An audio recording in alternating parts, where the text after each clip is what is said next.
So today we are supposed to have a conversation about philosophy with Matthew. Hello, Matthew. How are you doing? Doing well. Up and early to discuss ideas. Yeah, let me jump right into the first question about what brought you to philosophy. Can you tell your story? Um, well, I suppose I'd like to I'd put it to you like this. It's sort of like in my DNA, so to speak. I'm just sort of like I've always been, I think, a philosophical person. I mean, I guess that raises the question as to how we're defining philosophy, but I mean, I've always like been that person who wanted to like understand how things work, understand why people think the way they do. I liked, when I was a little kid, I kind of enjoyed studying various subjects, history, biology, and Uh, I enjoyed like making and I had the mind of like I made connections across these various fields at what to age? get Like, what was your age? um uh this started in elementary school Oh, roughly. okay. Like um 8, 9 years. 8 9. Okay. I was very interested a childhood interest of mine was like insect collecting. I was Mhm. big on that. Um, but so yeah, I guess from an early age, for whatever reason, and I say it's in the DNA just because I think it's part of my personality somehow. I just really had this desire to understand, this desire to know.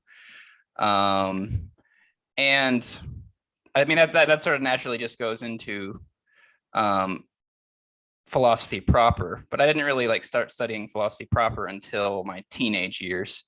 Um, and that happened because actually I was like, I mean, when you're a teenager, you're like asking a lot of questions like, who am I? Who do I Mhm. want to be?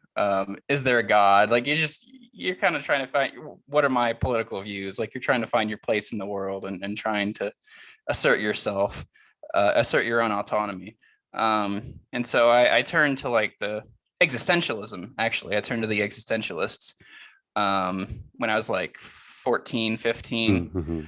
because I mean, I think it was their idea of like radical freedom, which I mean, I think I disagree with the existentialists more now than I did then. But I think what pulled me towards in that direction in the first place was that, this idea that, well, you're totally free, you can make of your life what you want of it, and um, if you succeed, then that's great, and if not, then as Sartre says, you get the war you deserve. Mhm. Um, so it was, I guess, to connect those 2 points, it was a mix of wanting to know about the world and wanting to know about myself. Those two strains in my personality led me to want to study philosophy. Did you read some major works by ex- existentialists like Sartre, Camus? Like, what kind of books have you read back in this period? Um, I read some, I read some Nietzsche. Oh, Uh, okay. I read some Camus. Well, Camus I know is, I guess, considered more absurdist than Mhm. existentialist, but like, yeah, this is more like when I was like 16 or 17, I think. But I remember reading The Stranger by Albert Camus. Mhm. Um, and that's probably one of my favorite novels of all time, actually. Um, I guess it just spoke to a period in my life when I was experiencing a lot of existential angst. Mhm. I was sort of feeling a little insecure about my place in the world. And that whole novel, and feeling like I was kind of an outsider, not necessarily feeling like I fit in a lot in school. Um, and that whole novel, I mean, the protagonist is, the stranger, the outsider. He is the like figure who is a sort of like a ghost walking through life, not really like engaging, not really experiencing, deeply the everyday experiences. And Mhm. like even when he, well, I won't spoil the novel. I was about to go into that, but That's okay. um No. don't worry about like spoil. It's no problem. Well, I was just thinking, like, in the near the, I guess, the middle part of the novel where he ends up shooting a man. He's like, it's just so like, I think that passage, talks about like, oh, the sun was in his eye or something, and then he saw the knife of this, gentleman he shot. But like, you don't get the sense in that passage like that he's like an active participant in his life. It's just like, oh, he saw the knife, the sun was in his eye, boom, he pulled the trigger. Like, it was just almost like he was an actor in a play. And he was just, fulfilling a role that wasn't really necessarily him, and wasn't like something he fully believed in. It's just something he was doing to do it. So yeah, I don't know if that was a good answer to your question. Did it help you to understand, to find something in yourself, like reading this novel? Maybe some parts of you which resonated to this character, to the way how he pictures the world. That's a good question. Yeah, what was in this novel which struck your attention? Quite. Well, like I said, I think I don't know if this is like, I get the sense that a lot of people don't. Okay, so I guess it goes back to Socrates' idea about the unexamined life. That novel for me sort of, even though the protagonist is very disengaged in a lot of ways, he's like very engaged in, I guess, his interior life. He's very engaged in his thoughts, and he's very, very engaged with like thinking about, I guess, what's going on behind the curtain.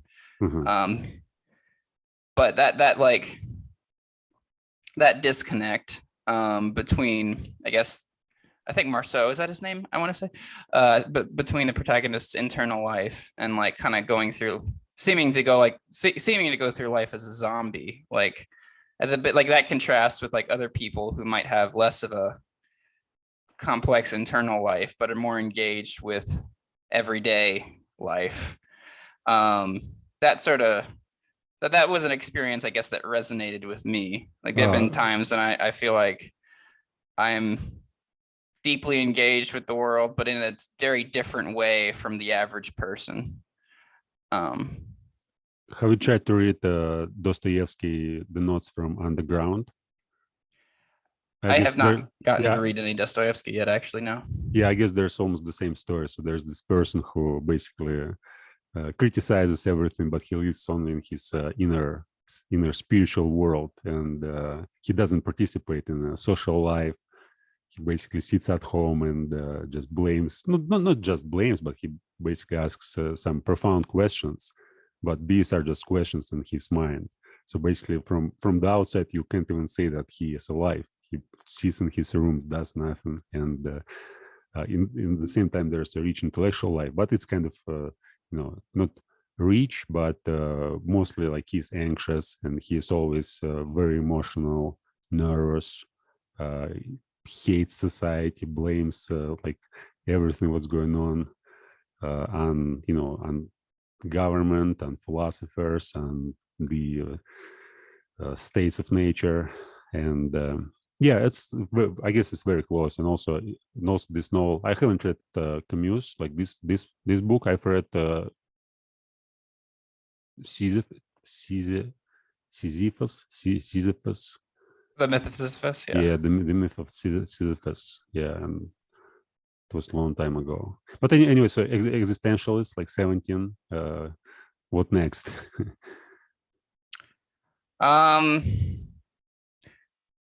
So it actually wasn't until a little later that I started reading a lot of texts.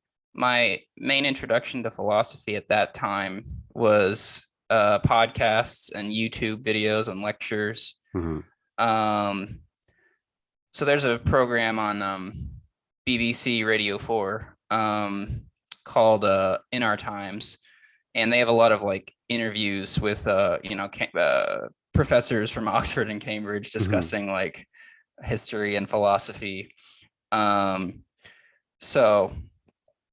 that was my beginning of my philosophical education. It wasn't until later on that I started like analyzing texts like The Gay Science by Nietzsche. I mentioned him earlier. That's a good. I always if people ask me like what book of Nietzsche's to read, I always say The Gay Science, because it's one of his aphoristic works, and so it's easy to like pick up and put down and come back to a week later or something. It's not a thick treatise, that you have to pay very close attention to and read in a short period of time. It's something you can dip your toes into here and there. But yeah, the internet has really the internet's a wonderful place. You can find anything, any form of knowledge or information on the internet. And the internet really was what got me into philosophy in the first place. In relation to this Gay Science by Nietzsche, like you said you start analyzing the text. Can you describe exactly like how you're doing that? It's not just reading, right? So you don't just simply read and think about it, but there's some kind of other work involved, right? Or yeah, well, so I've been in a you and I actually met on a Nietzsche Discord server, and so I was at the time I was also in a couple of years after I started studying philosophy on my own. I was in I joined the Nietzsche Discord server, and we had a book club, a Nietzsche book club. And so we would, pick some each person in the book club would like pick a few aphorisms for the group to talk about, and really analyze the text very closely, and people would give their different interpretations, and then you would be able to have like a discussion if your interpretations differed. So I guess the way I study philosophical texts, or any text at all that I'm really interested in, is a mix of studying it on my own and like like having a pencil in hand, analyzing or underlying passages, writing notes in the margin, but also like finding people who are reading or have read that text and talking to them about it. So engaging with the text by myself and with other people's interpretation of the text. What way is better for you, or both are necessary? Because for me, they're both necessary. I think you need that. There are times when I really want to just be alone with my own thoughts, or like really not think about what other people believe, and really just try to ask myself, what do I believe and how am I responding to this author's points? But I also think there's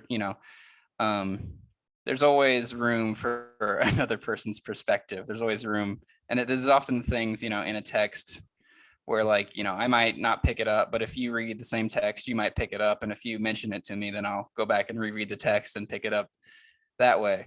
So yeah, but both are necessary, solitary and group study. Yeah, I discovered Discord, like all these channels, quite recently, just a couple of months ago. And I started using Discord 3 years ago, but I never actually discovered anything. Like I use it for different purposes, and I didn't communicate with people. I didn't even communicate in English. And this summer I had a project, like I worked on Nietzsche and book Beyond Good and Evil. And I also tried to study in depth the book, and it was great. I took one paragraph every week, memorized it, then read it. Like first I read it, analyzed every sentence, and mostly it was like about studying language too. It's not just studying Nietzsche, but studying English and understanding these concepts. Because in my memory, most of them are in different language. So I wanted to find kind of original terms which I can use communicating with people. So it was the entire summer, just 1 week, one paragraph, 3 hours, and I recorded videos. It's all on YouTube. So it's I take one paragraph and talk about it for 3 hours, recording the video. then memorize it. Then next week, take another paragraph, talk about it for a couple of hours, memorize it, and then I memorized 15 damn paragraphs. It was more than 10 pages, and then I had kind of breakdown. I mean, there are some psychological problems. I decided, no, it's too much. I don't need to keep. So I currently reinterpreted the text. I first started reading the book in 2013 in Russian, and during the next 8 years, I reread it probably every year, sometimes twice a year, always finding something new. And last year I decided, damn it, I want to just memorize this whole thing to see to understand it, because every time it's like the book brings new, you develop certain ideas, certain knowledge, and when you read it next time, you have more experience and you see something that you never seen before, even though you read the book before. It's just so strange. But after and when I started memorizing, it was as if I was reading the book from the first time, as if I haven't even seen anything before. But anyway, Nietzsche is I was thinking about this last night, actually. He's as much poet as he is philosopher. He's one of those philosophers who is a really, really good writer. And so good writing is it can be understood at multiple. I mean, this isn't a profound thing to say, but it can be understood at multiple levels. It's not just saying one thing. And so Nietzsche, and then of course you talk about earlier, or you mentioned earlier, learning foreign languages. The nice thing about but when you're looking at a philosophical text, as our friend Keegan mentioned to you, reading different translations, or looking at the footnotes and the commentary, so you can see what certain words in certain languages, the different meaning they might have. And so it's a very involved, reading a text very thoroughly and understanding is an extremely involved process. It's not just reading a book on a beach haphazardly without really taking in what you're reading. You certainly couldn't do that with Nietzsche, or if you did, you wouldn't get much out of him. Yeah, and it also brings it's not like a romance novel or something. Yeah, it also brings some changes into your personality. So when you read it, it's not just analyzing the text and understanding ideas. In some way, they influence your not just behavior but also your thinking. So you find often when I read a book, and if it makes a serious impact on me, I just find that I'm thinking about I applying all these concepts, most of these concepts from a book, in my own thinking, and I try to change them, try to argue in a different way, try to explain, try to put it in my own words. How would I explain it? Sometimes even writing articles, taking the same concept and trying to think about it on my own and see how far I can go. And then reading the text again and comparing what was in my thoughts.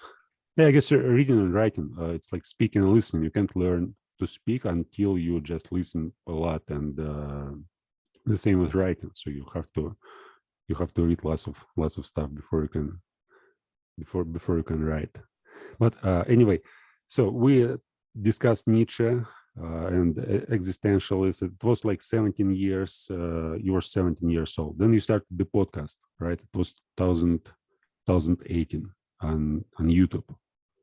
Or I started my YouTube channel in, I think the first video was January 4th, 2019. 3 years ago, right? Yes. So off and on, I've been uploading videos. And then I have 2 podcasts, Beyond Talking Points, which is more of a news and politics podcast, with a friend of mine, Matthew Keck, same name. And then last year, that was in 2019, the Beyond Talking Points, when that was started. And then last year is when I started my solo podcast, The Philosopher's Guide to the Apocalypse, where I just sort of take a random philosophical topic I'm thinking about in that week, and just talk about it for an hour roughly, or I do interviews with friends of mine. I watched the last year, this last video where you celebrate like 3 years anniversary on YouTube. And let me I just want to take a quote from this video and ask you a question. So you say, I'm no stranger to self-loathing, but when watching my old stuff now, self-loathing is hard to master. After all, what is there to laugh? After all, what is there to laugh? I was 19. No offense to any 19-year-olds watching, but no offense to any 19 years old watching, but you don't know much about yourself or about life at that age. So when you refer back to like yourself like in the past, you can see that during these like last 3 years, your understanding of the world evolved, your understanding of yourself evolved. Right now, you know yourself much better than you knew yourself 3 years ago. Then you say that you also may look back at your past self and compare it, like, listen as if it was a different person. You're just listening to some guy who is like whom you cannot attach to as you can attach to like your present self. My question would be like how this changes your understanding, like in this process. Is there any change when you have like when you record videos, when you look back at these videos, do you see like real change in this process, like when you're recording videos, or it just it just appears, like you wake up and one day you fall asleep with a certain mindset, then next day you wake up and you think differently about something, there's new understanding, new realization, or it's just gradual? I guess yeah, I would say it's definitely a gradual change, a gradual process. When I've become more I've engaged with texts more. I've engaged with studying. I've become a better I guess student and teacher, or like I've been better. I'm better at studying on my own and knowing how to study and knowing what to study. But I started that YouTube channel just because I wanted to think about stuff that interested me in real time, and that's why I love the genre of podcasting so much, because as far as I'm concerned, you don't have to be extremely consistent. Obviously you don't want to if there's a bunch of contradictions in your thinking, then maybe you should reevaluate a few things. But I've never thought about a podcast or a video as like my final statement on any one issue. I always just take it as whatever I think about that issue in that moment, or whatever I think about that problem in that moment, I'll present it here to the world. And if my thoughts change, then I'll document that change. I'll say, this is what I used to think, this is what I think now. Part of it, part of it is also just living more, having more experiences. I'm 22, so I have hopefully I have a lot more experiences in my life left, and so that's the thing about like philosophy, is it's like, and Nietzsche, I'm sure he would talk about this as well. It's not just an abstract intellectual pursuit. I think philosophy is as much a way of life, and philosophy is shaped by your life experiences as much as it is by thought experiments and literature. Okay. Do you think that your what you call identity, do you think that it changes, or it's still the same thing? Is there something that remains the same over all these years that you're uploading videos and evolving and having new experiences? No, I think I've probably become fairly Buddhist in my conception of the self. I don't really think there is a self. There's not a one overarching I that I could point to in my experience. There is just my experience. And so and because your experience changes on the daily, I am, once this podcast is over, I will be a different person than I am this very moment. 2 weeks from now, 10 years from now, I will be a different person. And even my, I forget how long it takes, but eventually, like, all the cells in your body are replaced, right? So you're not the same person. 7 years. 7 years. Yeah. So every 7 years, like, you're not the same at the cellular level. But it's not to say that we don't have, like, a subjective experience, but it's that subjective experience I don't think is consistent over time. I think I'm more that can seem sort of like trippy and confusing, but it doesn't really bother me at all. It might have bothered me a bit more when I was younger, when I was like trying to hold on to that like strong sense of a objective self. But actually, I think I'm probably happier with my idea of a flowing self rather than a static self. You also said that you get better like almost every day. So for these 3 years, your understanding gets better. You yourself get better. But how would you characterize like this getting better? What actually gets better? Like if there's just experience, right? And you identify with this floating self. Like how can it? How can experience get better? Is it just emotional? Like you have more like different emotions, which makes you feel better, or it's more clarity in your thoughts, in your understanding, how you picture yourself in this world, and how you understand the world. What exactly gets better? I think what gets better is being more active, I guess. And then I guess I mean that physically, but also like just getting out there more, talking to more people, having more experiences, putting myself out there more. To become more social, becoming more social. More social, but just more engaged with the world around me. Taking the opportunities as they come, and trying to learn from learn from my successes, learn from my mistakes. So I guess be engaged, but also be more aware of how you're engaging and why. So you can like.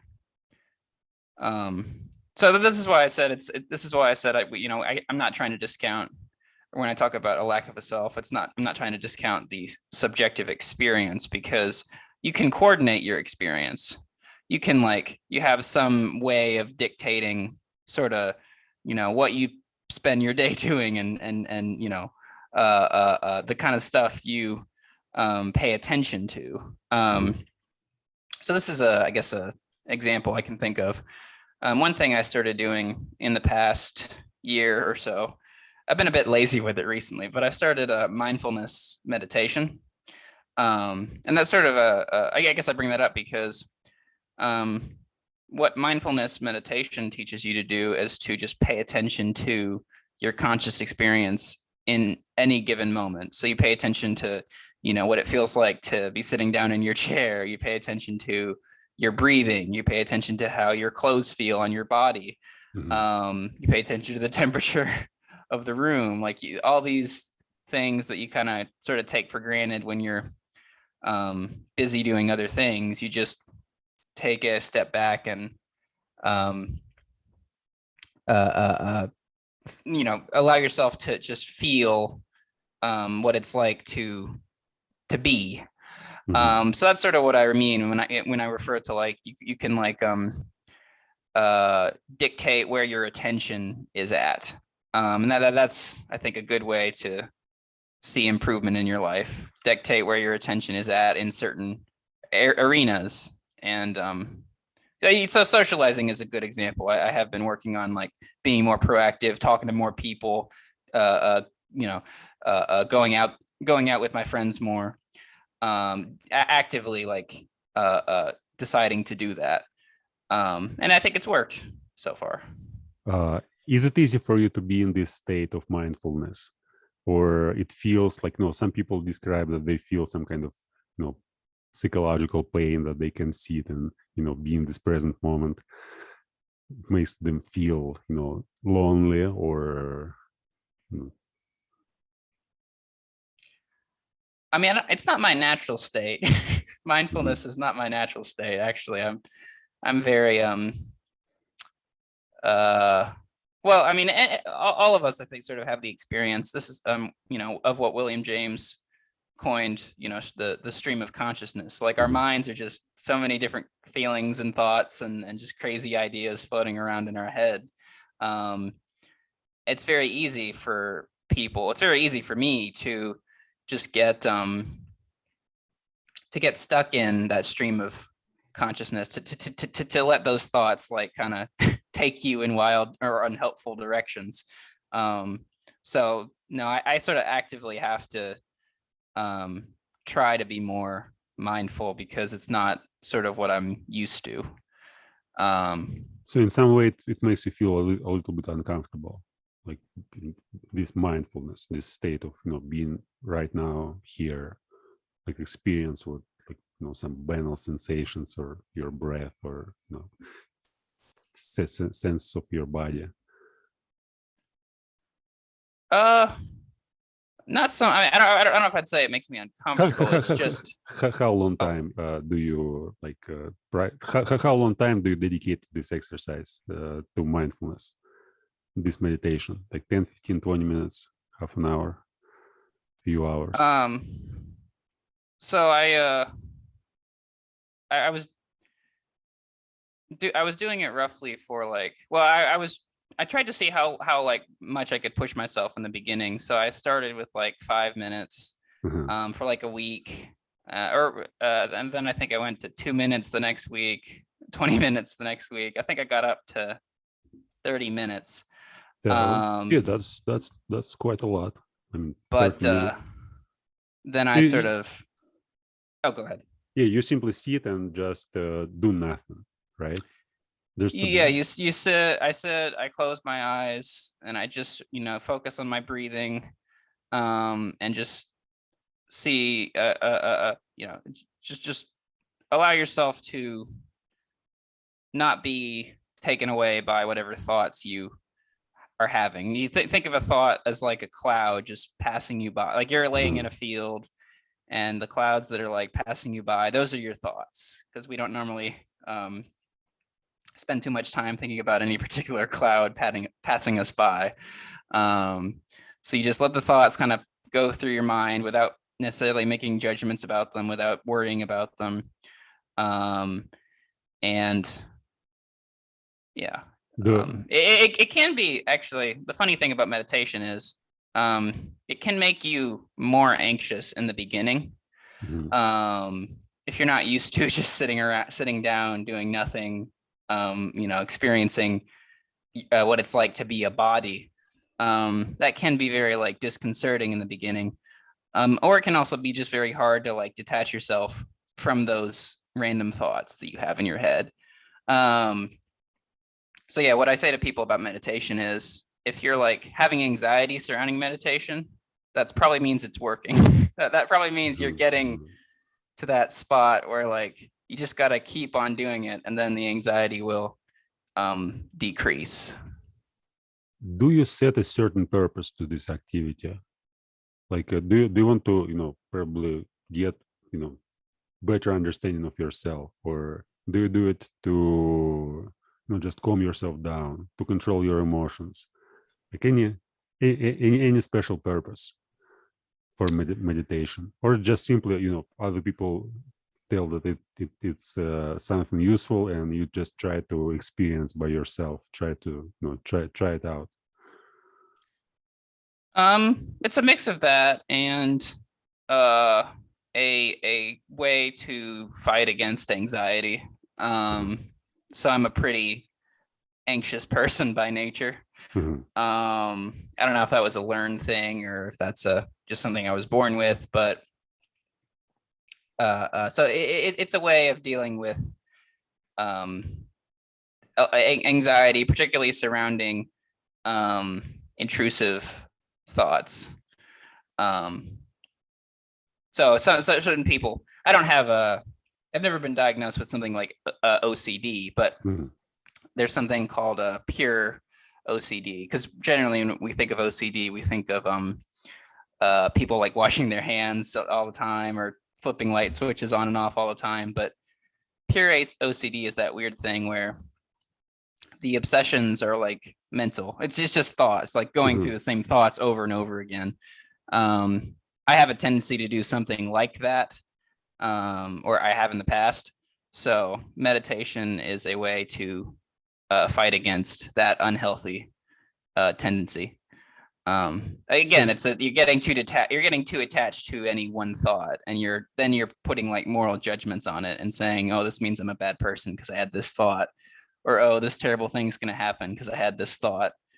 Um, But how about positive thoughts? Like, can you be attached to some positive thoughts? Like, some idea fix, something, you may say, I want to do something, like get better at philosophy, right? And you may just think about it all the time. Does it make you feel bad? It actually, it's supposed to make you feel better, right? Or oh yeah, like, well, yeah. That's why I was mentioning intrusive thoughts, which are generally the thoughts that they're generally the uncomfortable thoughts, the unhappy thoughts, mhm. the thoughts where where you're catastrophizing about something.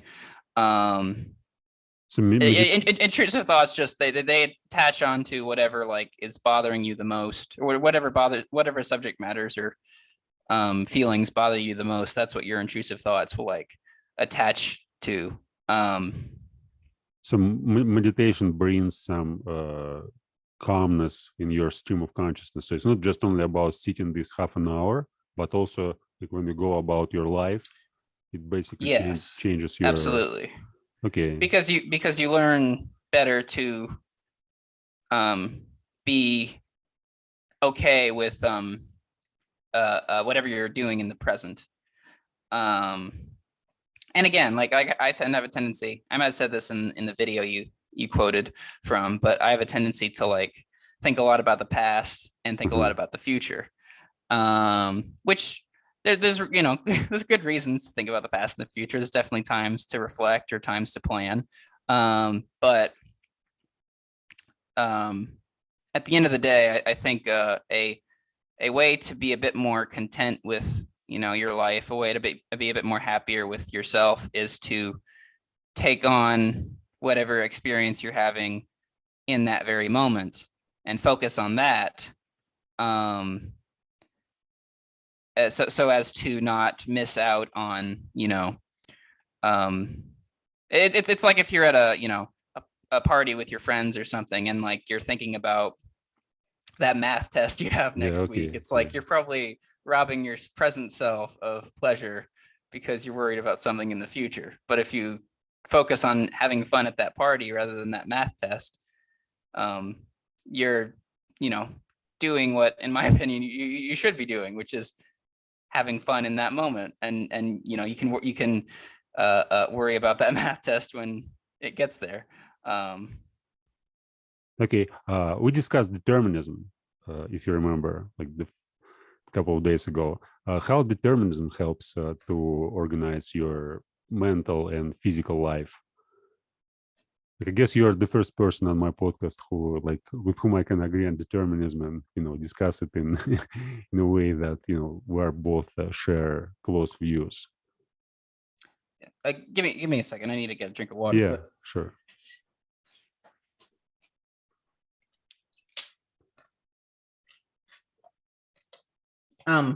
You may start from telling me like what brought you to determinism. Like how did you like became a determinist or any yeah, version? so Mhm. I used to um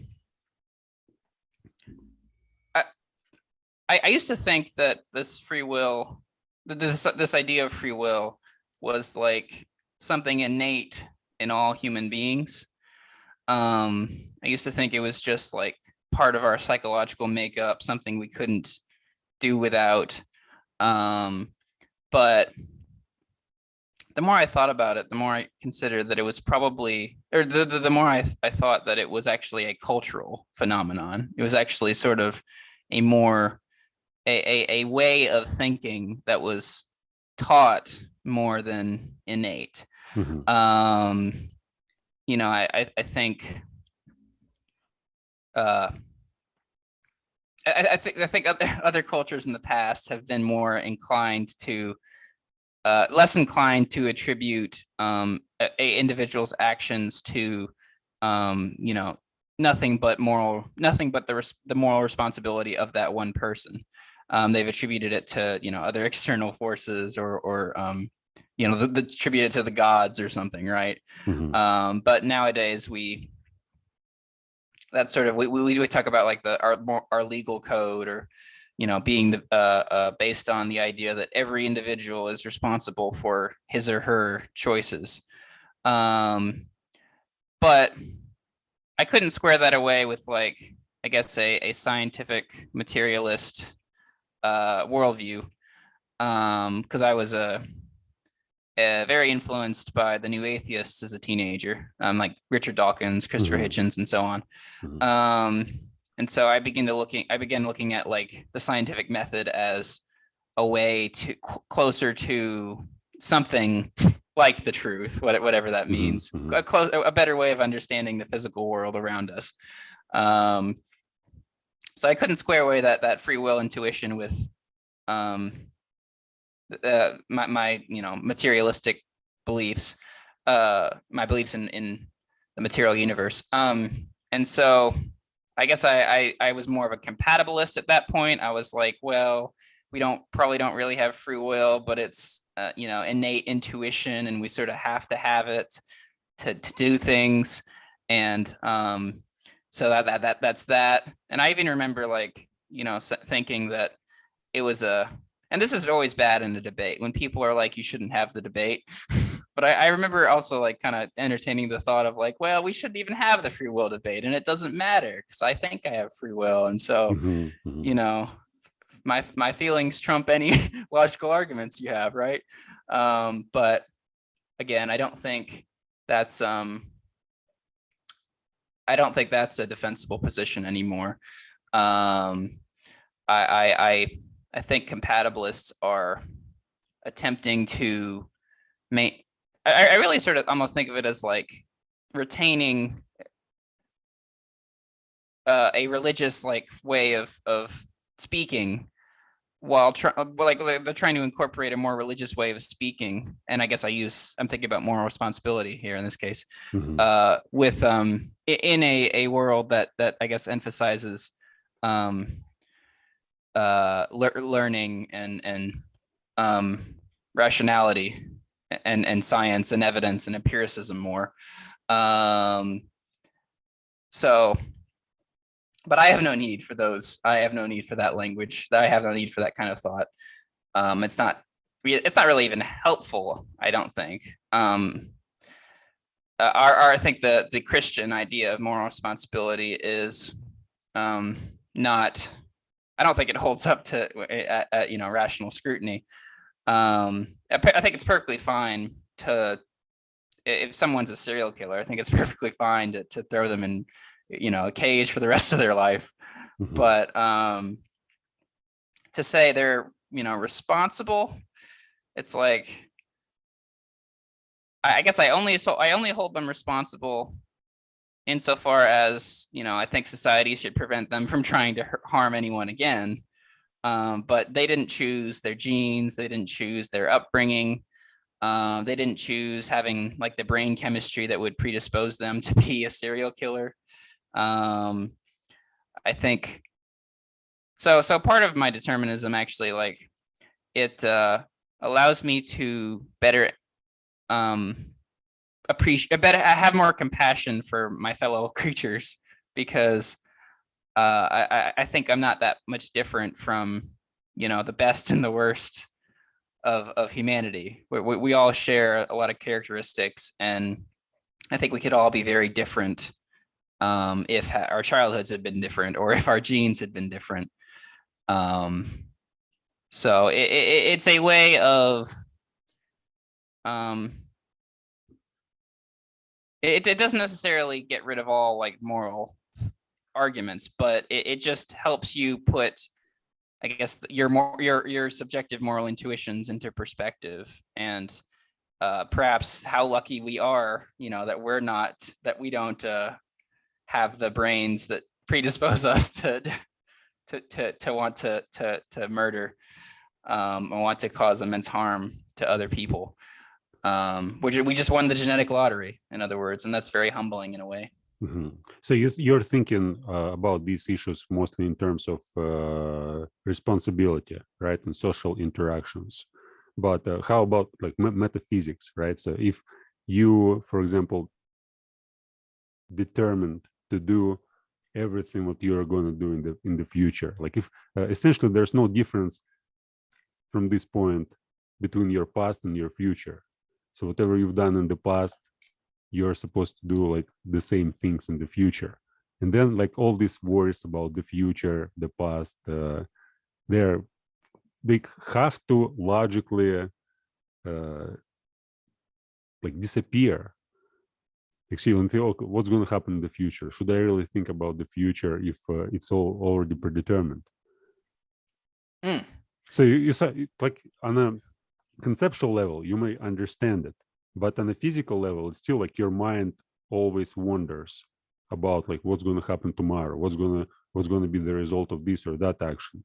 So it seems that you like can't be a determinist, and at the same like on a practical level, you still can't really live as if you truly believed in determinism. There is something in you which makes you always think about past and future, and always make these different we call them decisions, but I mean, I guess I like to I guess I'd sort of distinguish between determinism and fatalism. I don't know if this is, if this is a caricature of fatalism, but I just understand fatalism to be the more pessimistic, I guess, form of. But it's not necessarily should be pessimistic. Like what I'm referring to, it's not just your life is predetermined, sit and do nothing for the rest of your life. It's like, well, it's predetermined, you are aware of it, and still your actions, it seems that you are doing something, well, which contradicts to your conceptual understanding of reality. I mean, well, I guess I was going to make the comparison because I don't think, because we don't know what the future holds, I still think we could say that our decisions matter, and I still think there's like some things we should aim for, other things we shouldn't aim for. There's like goals that are you should emphasize, goals that that probably aren't like even things you should want to aim for. Yeah, it's like you like you evaluate your experience all the time, right? So you say, oh, this is better, this is worse, this is what I want, this is what I don't want. But from the real determinist perspective, you shouldn't care at all about what's going on. It's like watching a movie. You don't think, well, I want to you know that your life is essentially like a movie. It's already recorded, and you're simply watching it. You're watching it through like first person eye, like being an actor. But essentially, from this, like if you're truly think that everything is predetermined, your feelings must be like irrelevant at all. Like whatever you feel doesn't matter. If you suffer, it's the same as having pleasure, because it's like you just view your life as like a kind of holistic way, like as a whole, which is inseparable in like its details, its parts. I mean, I think there is a way to, I guess, try to absorb that at a psychological level, absorb the determinism, that is, without, as we said, without just being a couch potato, eating potato chips all day, because you can. So this is why I was like the quote you gave from that video about like, I don't feel shame towards my past self. It's because it's because I could not have done otherwise. It's because Yeah. and I mean, you could say the same for like, you don't need to feel shame for whoever you're going to become in the future, because again, you're going to do whatever it is whatever it is you are sort of not programmed, but Well, whatever's in the cards, I guess, whatever yeah. is like is kind of conducive to your personality and mental and physical state at the time will be what you end up deciding. So it does I can take some comfort, I guess, in that my life and everyone else's life is or I don't have to feel like, the a lot of guilt or shame necessarily about the things I do, or I don't have to like put as much weight on I guess my self-image, given that I am just sort of a like a lever, or like I'm just like part of the clock. I'm just like that little I might be the shorthand or the longhand or like the little twisty thing. I'm just some like lever. I'm some part of that clock, and I'm just sort of going to do whatever it is that part of the clock does. And so it gives like a sense of like, I guess, belonging almost. Like you're a part of this weird thing called the universe. And it means you don't have to, like, I've been talking, I guess, about Christian. I guess I've been like arguing against certain Christian ideas in this episode.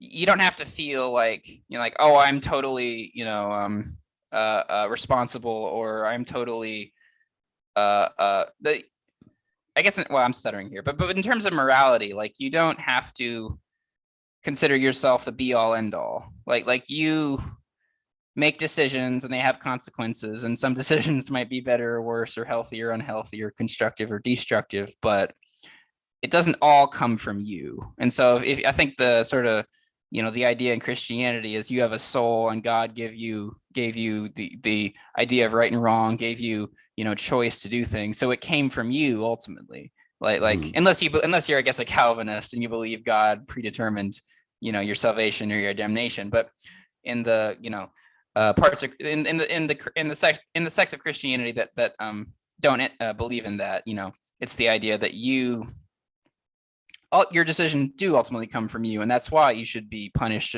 for all eternity, or rewarded for all eternity in the afterlife. But if everything's determined, and there isn't a designer judging your actions, then that need to feel guilty for every mistake is there's ultimately yeah. no mistakes, because how can you make a mistake if everything is predetermined? Like, your mistake has been predetermined. You have a picture of Danny Diderot, if I'm not mistaken, on your YouTube channel. Like Diderot. Of who? I'm sorry. Diderot, French Enlightenment philosopher, Danny Diderot, on your YouTube. I'm having trouble understanding you. I'm so sorry. Your icon. Diderot. Yeah. Yes, okay. Yes. You're right. Have you read his book Jacques the Fatalist? He has. I've read about it. I haven't read that particular work. I've read his work, D'Alembert's Dream, which is also really interesting. But anyway, go on. Yeah, I just want to ask about like this book, because I remember it was one of the first book on determinism which I've read, like, back in 2012. Yeah, I've read Schopenhauer, and then I started to, like, Schopenhauer wrote a book on the freedom of will, and for me it was such a amazing discovery. Basically, I have had beliefs about free will, and I was thinking a lot about the past. And when I read Schopenhauer, I started reading other philosophers whom he quoted in this book, and Diderot, Voltaire, like lots of French Enlightenment thinkers. Yeah, they helped me to understand it much better. But still, I can't express. That's so strange. I mean, I was thinking about this question for almost 10 years, and I would say I was thinking about obsessively. I mean, it's like almost every day I have ideas related to determinism about like to all my actions. Whenever I do something, like there's a question, okay, could I do it like different way? And if not, it's like, well, it's not all the time, but often like when there's some emotions which I don't like to experience, like anger, anxiety, whatever. Amor fati for me is like a mantra. So whenever I say, "Oh, it's just predetermined," like all these emotions, they had their reasons, and now basically I just need to understand why am I doing what I'm doing, or what causes those emotions. But anyway, let me ask you about education. Like now you're studying at university, right? So it's like philosophy, art, literature. Like, can you say what exactly? What's your subject matter? Yeah, well, I'm majoring in philosophy specifically, but I've really used my time at university to just take as many kinds of classes as possible. So I've taken some biology classes, I've taken some literature classes. I've really just tried to cast my net as widely as possible, and because again, I like to be, I aspire to be that kind of person who can look at things in their totality, I guess, and be able to understand the world from using different like conceptual frameworks, using different models. Because I mean, well, I mean, you probably know this, but like in physics, of course, they're aiming for like they're aiming for a theory of everything. And it's like, ultimately, we don't have a theory of everything right now. We might never have a theory of everything. But if you're able to like, know a little bit about economics or know a little bit about like history, a little bit about, psychology, like you can try to piece together, various parts of this, of the world we live in, and be able to think about it in different ways, and be able to really just understand everything at a deeper level. So I don't know, the idea of majors is I sort of have a dislike for the idea of majors in general. I mean, I realize we live in an age of increasing specialization, so where people are aiming to like, really become experts in one thing. But my predisposition is towards a generalist way of thinking than a specialist way of thinking. But ultimately, they do force you to choose. So I did. Yeah, but there's so many things you can learn, right? I mean, in university or on the internet, it's like if you try to learn everything, it looks virtually impossible, because you may just study a different subject every day. I mean, literally, like go on YouTube, just infinite amount of ideas, infinite amount of concepts, and you will never get anywhere.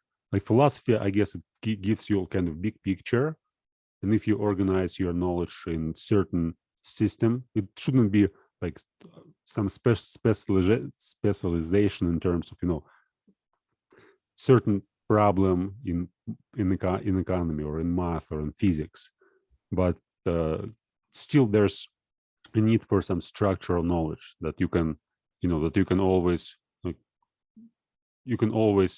work out and grow this knowledge and make it more clear.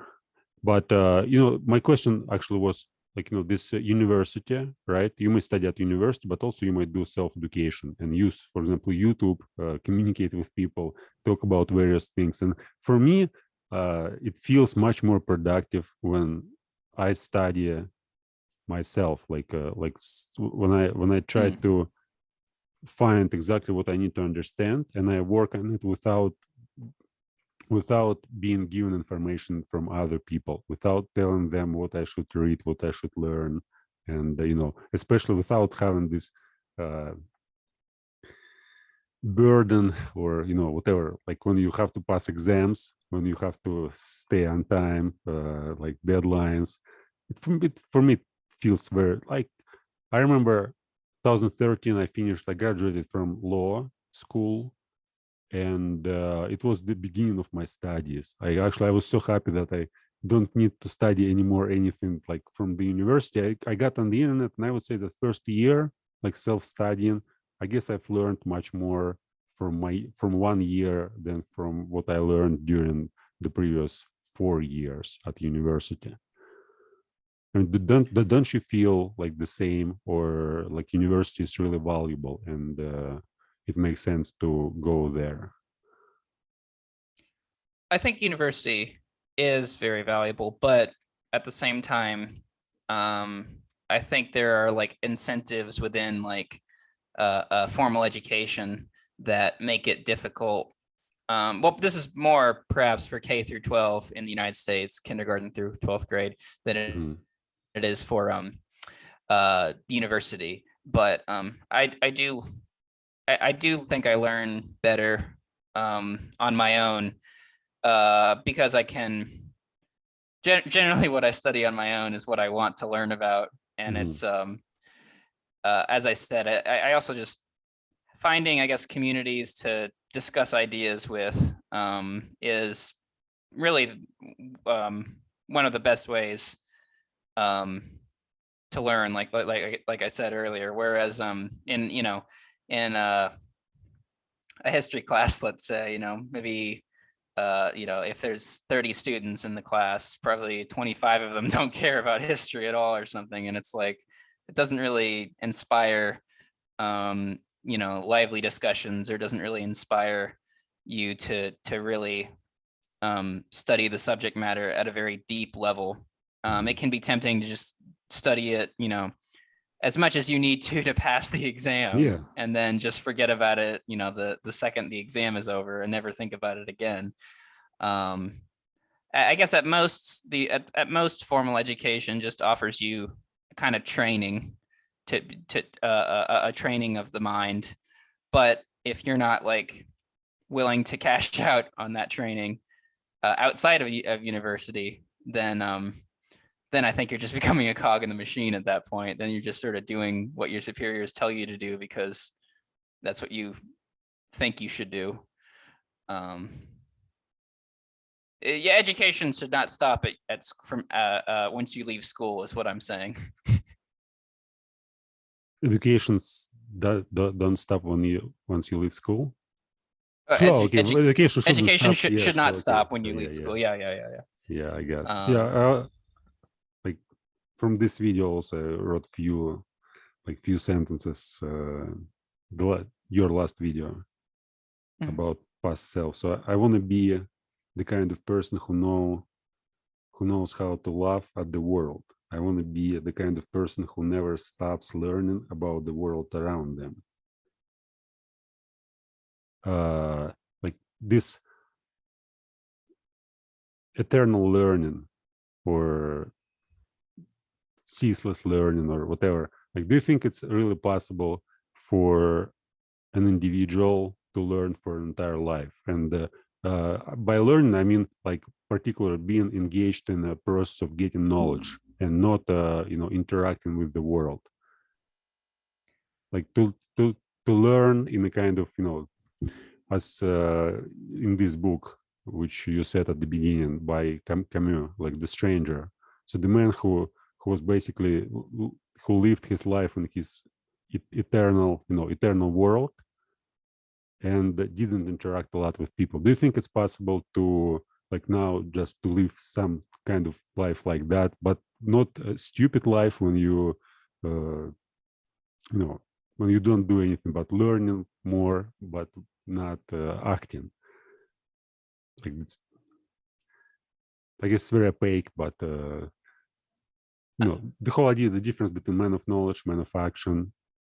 And the point is, like, do you need to act in the world, or you may just learn, and without the necessity to do something out of your knowledge?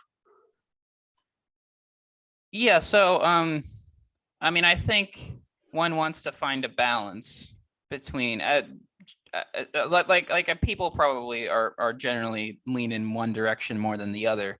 I'm probably more a man of ideas than I am a man of action myself. But I do think the ideal is someone who finds a balance between action and ideas, someone who finds a balance between actually engaging in the world,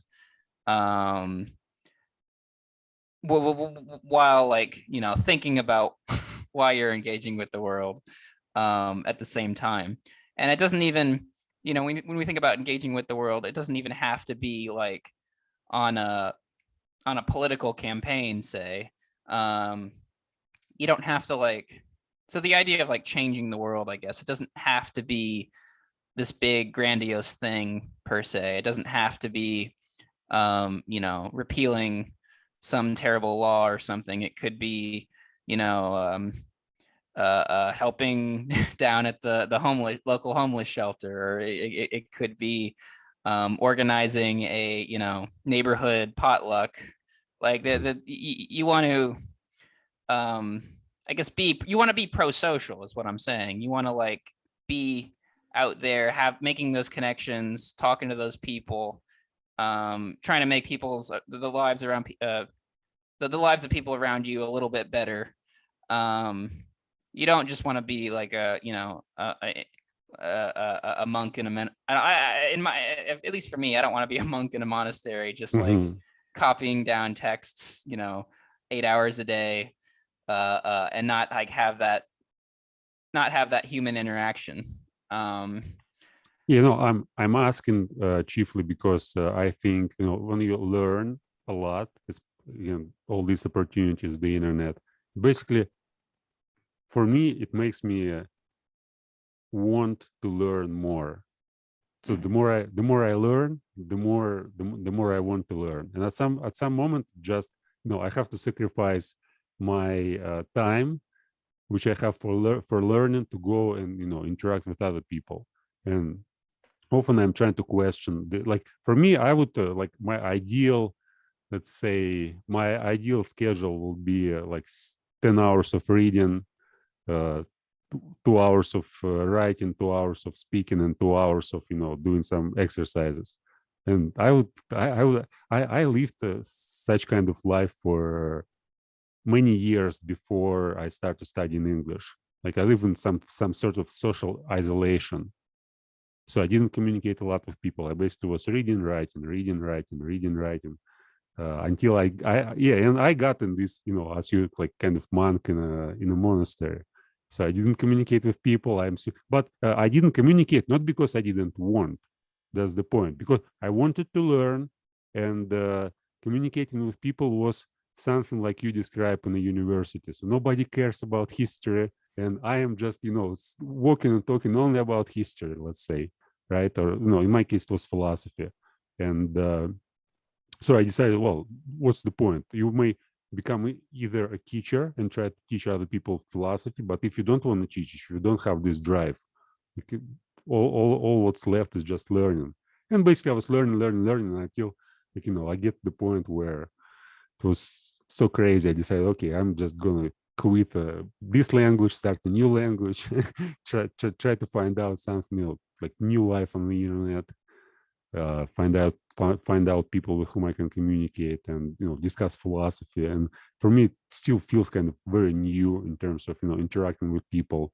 Still, there's the part of my old identity which tells, like, you know, get rid of all this. It's so unnecessary. Just read books, write down some, you know, articles, and focus on that. Because every time when you communicate, see, the problem is like when you, I guess it's specialization versus like broad studying. So when you read philosophers, you kind of in this mental state. So you argue with them in your head. You try to understand better, and you're focused on one particular, you know, idea or set of ideas. But as soon as you interact with people, it's often kind of, well, if you interact only with those people who read the same books, it's good. I guess it makes sense. But when you interact with people and they talk about all sorts of, you know, like all sorts of things, you always distracted from, you know, from your purpose, from your direction, and it brings some kind of, you know, disturbances. And then you ask, well, does it make any sense to interact with people? Maybe I just need to cut off all this and focus on something that I really like. At the same time, though, I sort of I think it might be helpful for we philosophers to interact with non-philosophers. I think it can help us to like, I think like, well, I guess I'll speak for myself. I won't speak for anyone else, but like someone who's like really interested in ideas, I think ideas, like you can have a brilliant argument that has that in terms of common sense is just total rubbish and nonsense, right? So like you have to have that common sense. You have to have that ability to like ground yourself in the world around you, and like realize when like you're kind of experiencing a flight of fancy, or when you're experiencing like when you're sort of like ideas are becoming too abstract and too disconnected from reality. So this is why I made a joke that that more philosophers that more philosophers would have common sense if more philosophers married, because you know, marriage is very like, you have to, there's a lot of practical concerns that go into marriage, you know, walking the dog, taking the kids to school, etc. So I guess I've had a similar experience as you know, I guess feeling like there's certain people aren't interested in big ideas, and sort of like, I guess, wondering how helpful those interactions are. But I also have friends that aren't really interested in philosophy or aren't interested in ideas, and I can still really enjoy their company and still gain even wisdom from them. Can you be your true self communicating with them? By true, I mean, you know, however you define true. Like, I mean, it's just another to laugh when they say some silly jokes, or you know, to like somebody tells you, oh, look how weather is beautiful, or you know, look at, you know, these trees or whatever, flowers, and you kind of, well, yeah. It's just another part of myself, I guess. Not true or false, just I mean, we all have to wear masks. Yeah, but true, yeah. But so. by true, I just used the wrong term. But the idea is that like you definitely know yourself to some extent when you're alone. So when you like, you know, your desires, you know, the way you think. But there's like some people whom you like, and you communicate with them, but you see that there is some mismatch between your feelings and the way how you present yourself to these people. So, for example, you're on this intuition, somebody just points out at something and says, look how beautiful it is. And you have to say, well, yeah. You can say, like, you know, you're a stupid idiot. What are you talking about? Let's discuss Nietzsche and whatever ideas or something else. So they kind of bring you in a certain mood, which you have to pretend that something, you know, makes you feel good, even if it doesn't make you feel anything. No, I've definitely had that experience. But I guess the people who aren't philosophers that I try to spend my time with are the people that I can still, you know, I'm still like being true to myself, or I'm still like, I still feel like the interactions I have with them are very positive, even if I'm not discussing, you know, Schopenhauer or whatever. That's just another. It's a time when I can like, I guess, unwind and just sort of be a person without like thinking too, like there's times to think, but there's also times when you don't have to think. Like if you're watching a bad movie with your best friend and you're just laughing at how terrible the movie is, you're not necessarily thinking deeply in that moment, but you're still having a very like pleasant, enjoyable human experience, because you're doing something that, you know, with another person that you care about. It just doesn't happen to be an intellectual pursuit. So you have to differentiate between your intellectual life and your like social life. Not like you shouldn't necessarily. To a degree, yes. Yeah. Okay. Yeah. Okay. There are some questions about. Oh damn it! Where's this list? Oh, it's here. So about some concepts in philosophy. Like I want to ask, what kind of concepts were the most remarkable that you've discovered in philosophy? Oh, that's a doozy of a question right there. You mentioned Amor fati, for example, in Nietzsche, and it brings us back to determinism again. But what is Amor fati for you? Or what's Amor fati? Yeah, Amor fati. Yeah, so Amor fati, that actually is a very profound concept and very helpful for me personally, as well as intellectually, because it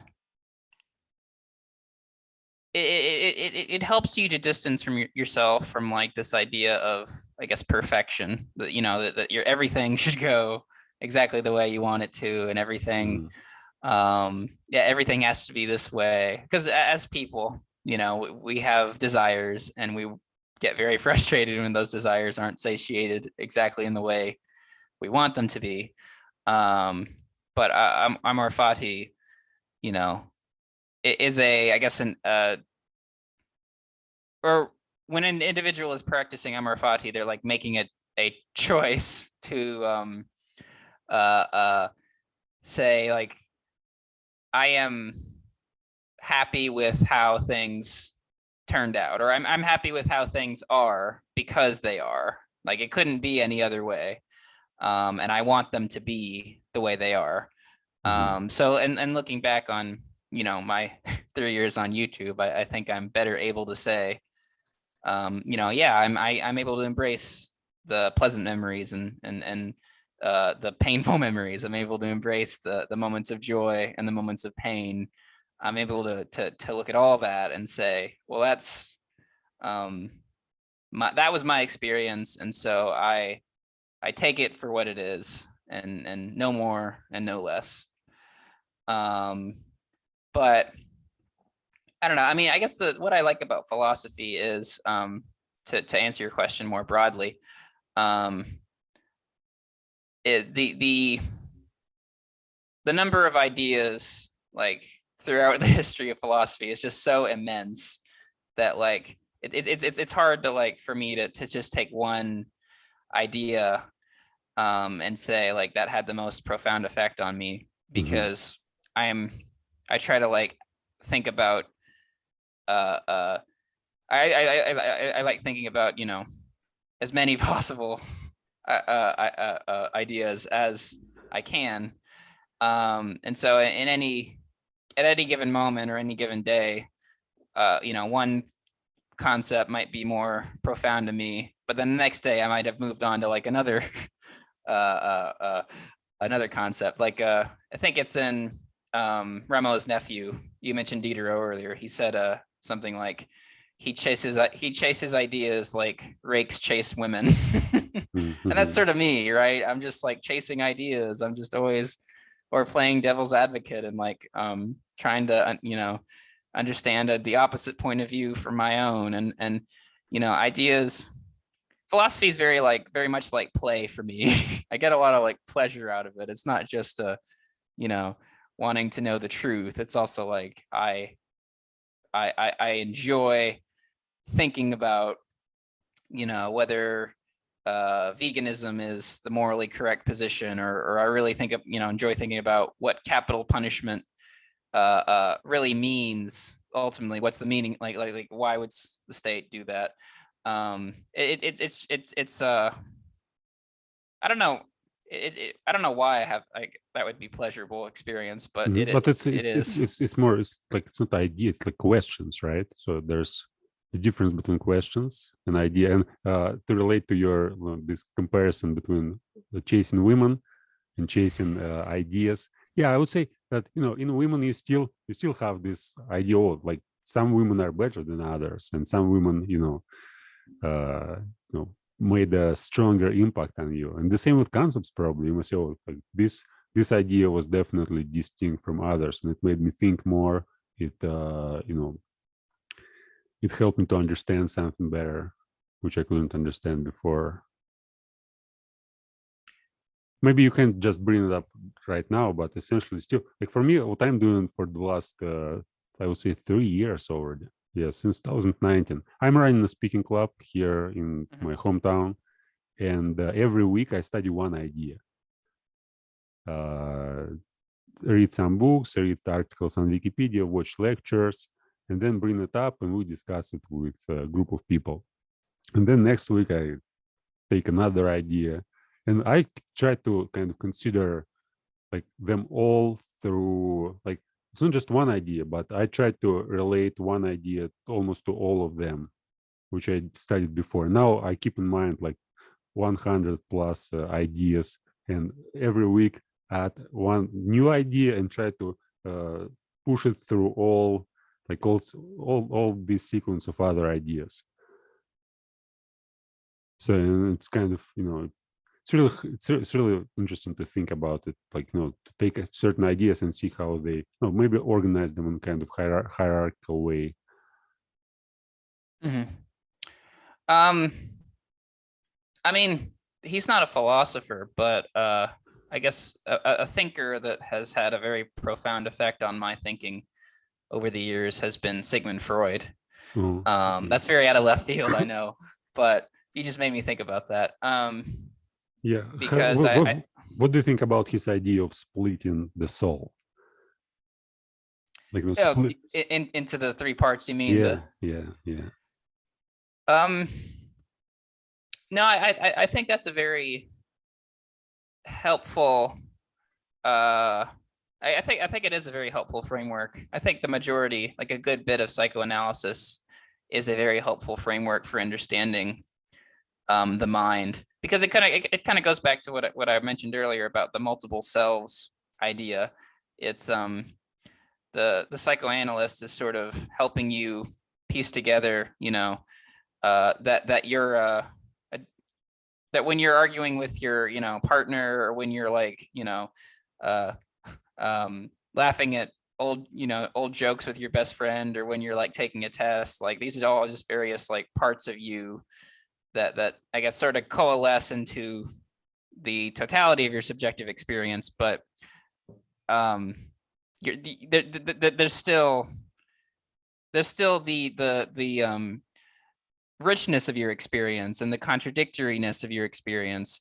And so the psychoanalyst is, I guess, trying to help you come to terms with the tensions, between those contradictions, the tensions between those various selves, the tensions between your contradicting desires. For Freud and his followers, it's like you're nothing but ambivalent towards basically the whole world. The whole idea of the Oedipus complex, for example, is you hate one parent, but you desperately desire the other parent. It's like, that's, I guess for Freud, that's like the beginning of your ambivalence towards the world. The two people that, brought you into this world, you have totally different reactions to, supposedly. Well, I don't know if the Oedipus complex is really true or not, but not everything Freud said or argued was in fact right, but I think his method was a correct one. I think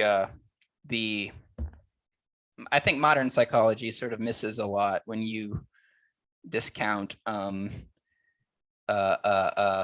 the subjective side of things that we've been discussing this whole time. How about the interpretation of dreams? Do you think it has any value when you try to analyze your dreams and find certain connections through associations between the dream and the reality? I do. I have engaged in dream analysis before. I couldn't think off the top of my head of particular dreams that I've analyzed, but I mean, Carl Jung, he was his ideas, like, of archetypes, and I mean, he was very like interested in alchemy and religion and spirituality. I mean, Freud was more like, was a hardcore atheist, so he was like suspicious of a lot of these ideas. But I think Jung's like interest in that stuff, it sort of stems from Freud, right? Because Freud was one of the first people to think about to suggest that human beings think in mythic terms, or to emphasize that a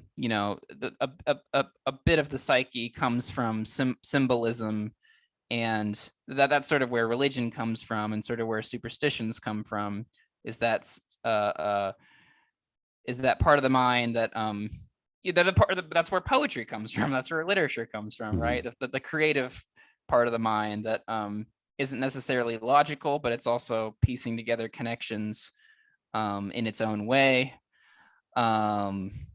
So whether dreams like literally have any like I guess at some level I'm not that interested in the truth value of dreams. I mean, I think it was Francis Crick in a documentary on Freud. He was like dismissing the dream interpretation as like unscientific, hogwash. But I think that's I think that's too reductionist of a view.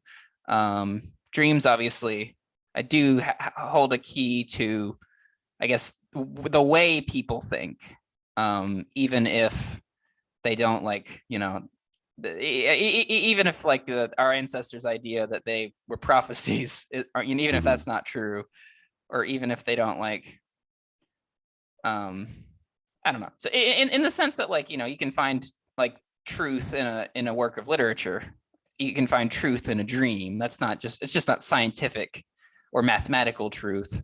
It's just it's a different definition of the word truth, I guess. But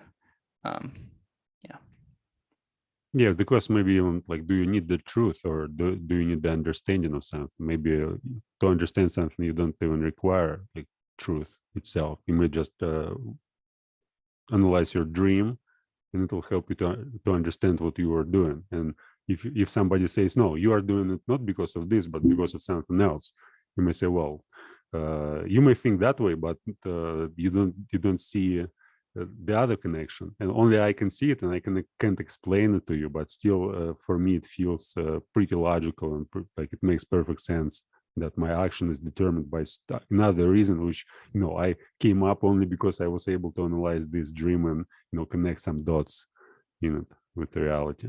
Yeah, I've done also this dream analysis, but I didn't do an analysis per se. I was just writing them down, leading a dream journal.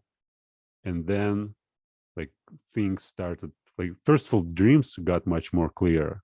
So when you write them down, you increase your memory, your ability to remember them. If you do it on a daily basis, after a month, like dreams become like they're so vivid. You almost you almost have it's almost like watching a movie, and they become so much more colorful. So I would say that just this, it's not even an analysis of dreams. It's just, you write down your dreams. It makes you psychologically healthy. It makes you like, it develops your memory. It allows you to understand, like, not just memory, imagination. So there's some various faculties of your mind which increase because of this activity, or may increase because of this activity. Well, psychologists and neuroscientists, I don't even think they like yet understand, I guess, the purpose of dreams, or like why we dream. But I suppose one possibility is just, you're when you're like awake and going about your day, like, I mean, you obviously there's the physical, there's the neurological processes that are allowing your five senses to taking information, allow your body to function and whatnot. But it's also like your mind's telling you a story. Your mind's like constructing a narrative of the world and of your life. And I mean, dreams are sort of like that way, or the dreams are sort of like that. It's a more like obviously less coherent narrative, but it's like your brain is creating like fictional experiences based on your real experiences. It's like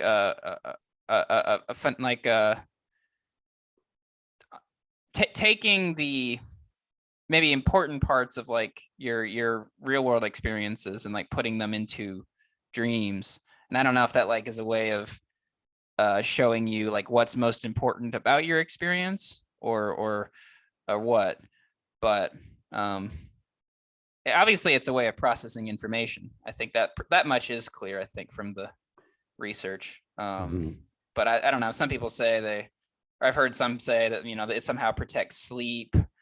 So, but we don't ultimately know yet why we dream, but to notice that we dream and to notice that some people get meaning from their dreams, I don't think we should disregard that entirely. Yeah, I guess it's very, very, very important part of our life. Like you dream like one third of your life, and when you dismiss it completely, just as some part of us, some kind of nonsense, yeah, probably it's not wise, in my opinion. Anyway, I mean, there's times when some people like can be too logical, or too demanding of a certain model of the world. Not everything requires, I guess what I'm saying is not everything requires an explanation, which is not necessarily sort of an anti-philosophical thing to say, maybe, but. Is there any philosophical school that appeals to you the most? Or maybe I don't know if this is a school, but I would say that my worldview is founded on the worldview of, I guess, the Enlightenment philosophers. I realize that's a big label, a big movement, and many people like kind of use that label for political purposes nowadays. But the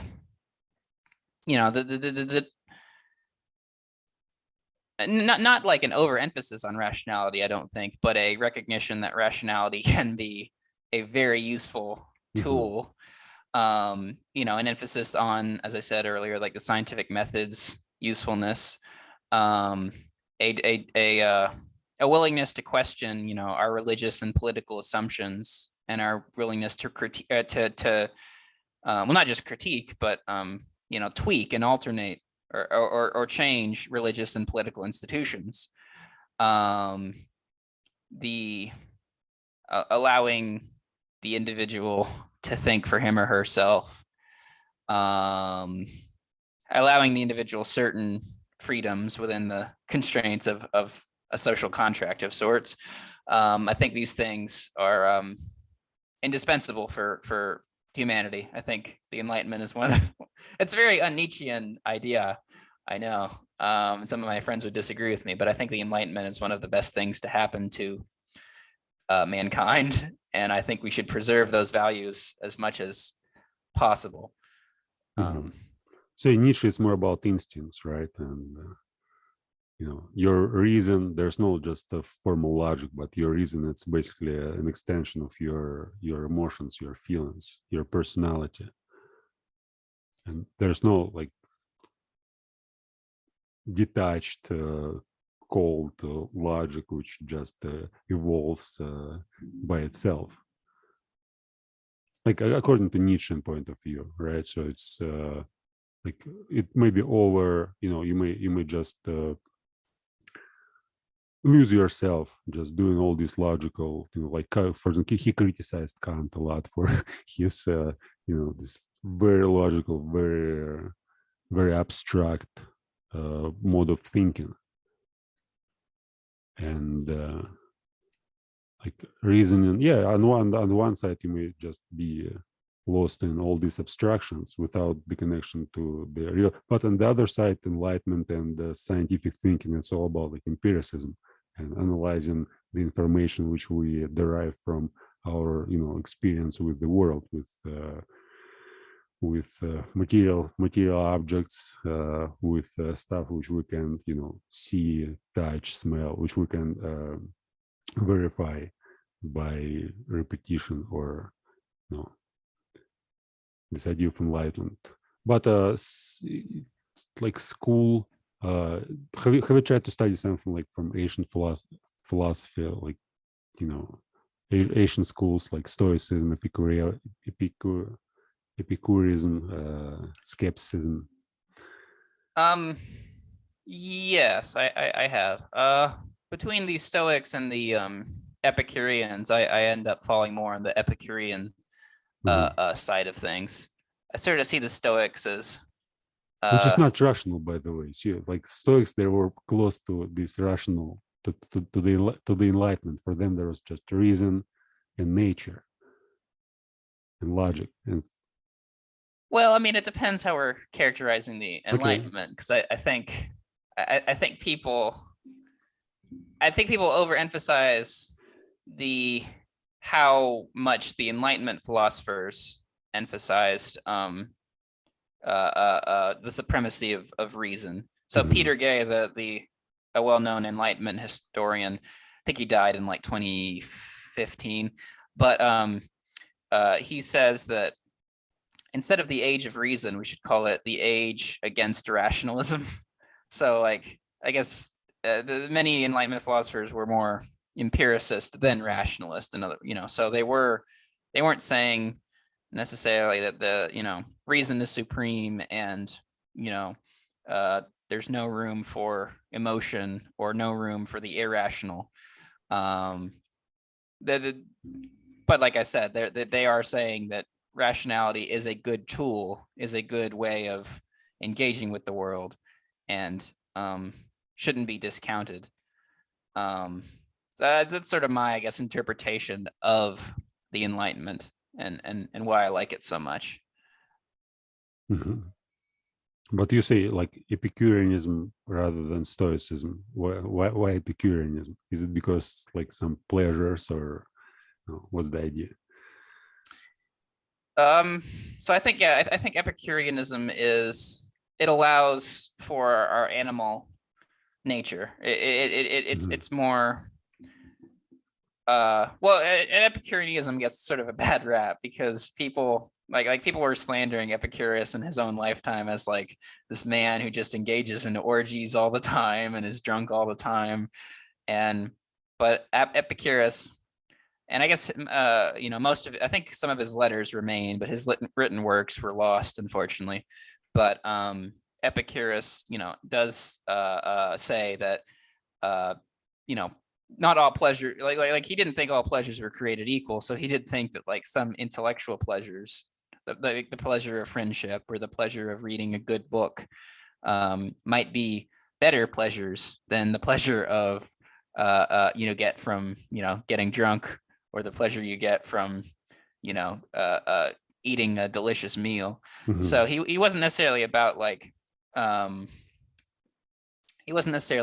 just any pleasure in any in the moment is justified, but he did think that, and I think that there's no reason not to lead a pleasant life.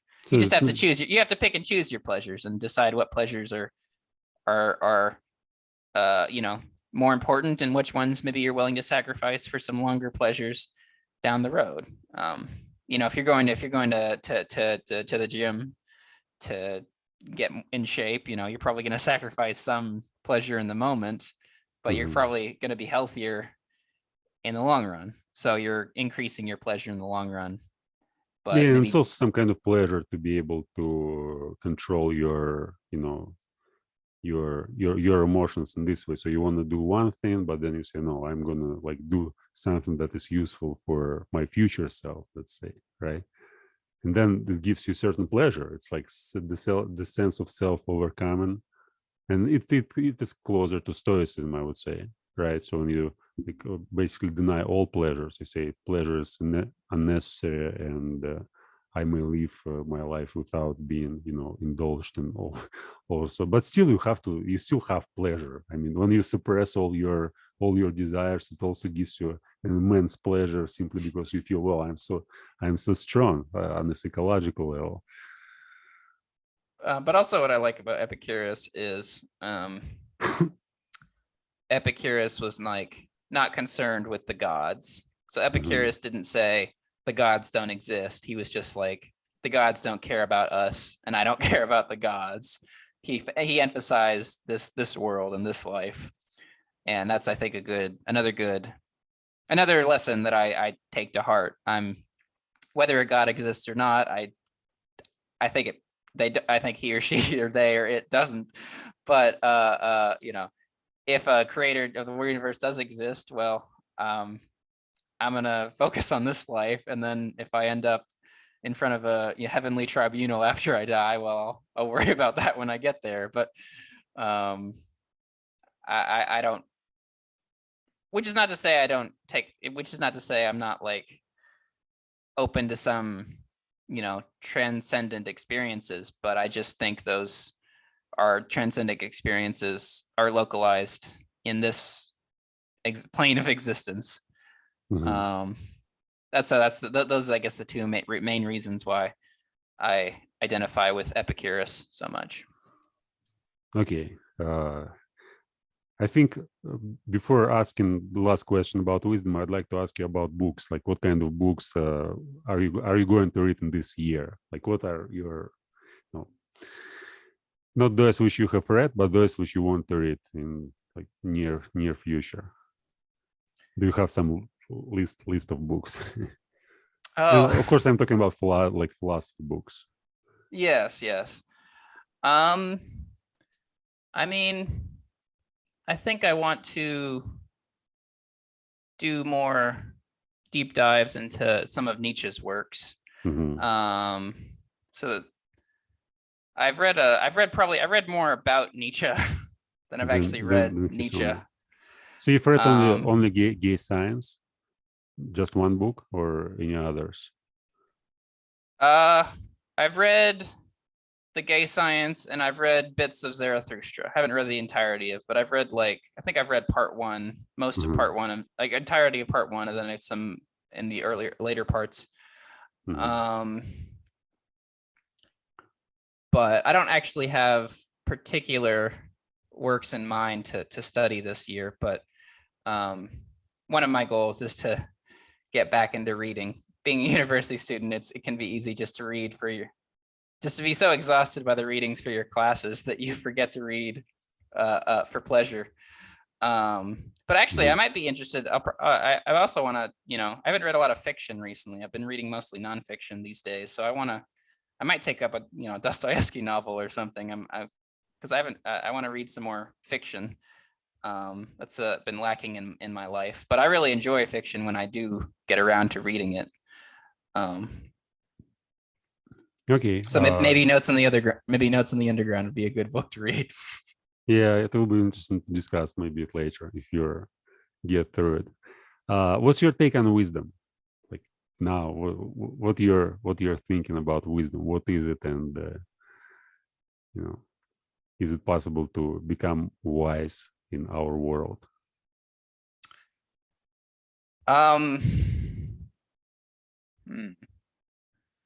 I guess wisdom I would define as perspective. So because I think most of people, I guess most of what people perceive as mistakes, or most of what people perceive when they have regrets, it comes from a lot of times from doing something very impulsively or a rash decision, something without really doing a lot of thinking, or just they were doing so much thinking that they ended up not being able to make a decision, or they ended up missing an opportunity.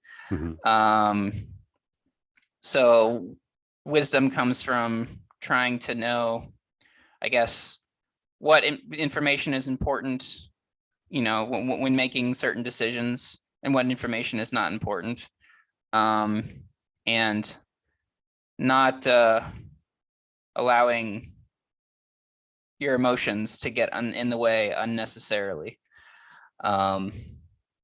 That's funny. It's actually a somewhat stoic response, even though I said I was more Epicurean. So take that for what you will. So perspectives and not giving emotions to step in your way for deciding like your course of actions, right? Like certain information which allows you not just to see one, the one way of doing something, but understanding from different sides. So, and the person who is wise, well, it's like somebody who knows what exactly, like who knows different ways of doing certain things, or who understand himself and understand himself not just through the experience, but also through certain like different types of knowledge, which helps him to helps this person to have richer or more profound, meaningful experience. How would you describe a wise person? I think a wise person knows what they value in life, and knows what information or what opinions can be sort of discarded or just not. You don't have to worry about that, so social media, we sort of are curating, in whatever it is, Facebook posts, even YouTube channels, we're sort of like curating a certain image, and many of us are like worried about like how other people view us, how we're perceived, or we want to be, or we want to keep up with the Joneses, as that old expression goes. So like a wise person can know when someone else's opinion doesn't matter, or when someone else's opinion does matter. It's a way of being.